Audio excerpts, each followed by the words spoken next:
দু বন্ধুর রান্নাবাটিতে সকলকেই স্বাগত। আজকে বানিয়ে নেব চিচিঙ্গে ভর্তা।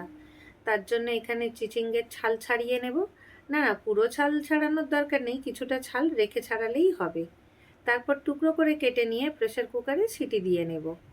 এদিকে কড়াইতে তেল গরম হয়ে গেছে, ভেজে নেব রসুন। রসুন ভাজা হয়ে গেলে দিয়ে দেব শুকনো লঙ্কা। এরপর কুচিয়ে রাখা পেঁয়াজ দিয়ে ভালো করে ভেজে নেব।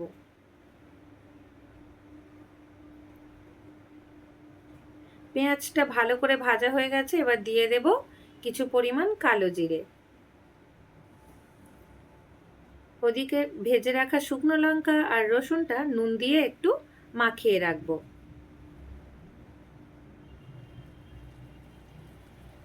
এবার এই পেঁয়াজ ভাজার মধ্যে দিয়ে দেব সেদ্ধ করে রাখা চিচিঙ্গে, দিয়ে ভালো করে নেড়ে চেড়ে জল শুকনো করে নেব। জল শুকনো হয়ে গেলে একটা মিক্সিং কন্টেনারের মধ্যে দিয়ে একটু পেস্ট বানিয়ে নেব। নিয়ে আবার কড়াইতে দিয়ে তার মধ্যে দিয়ে দেব আগে থেকে মেখে রাখা শুকনো লঙ্কা, নুন আর রসুন, দিয়ে ভালো করে কষিয়ে নিলেই রেডি চিচিঙ্গে ভর্তা। দুজন ভর্তার লোভ সামলাতে না পেরে তাড়াতাড়ি ভাত নিয়ে বসে পড়েছি। দারুণ খেতে হয়েছে।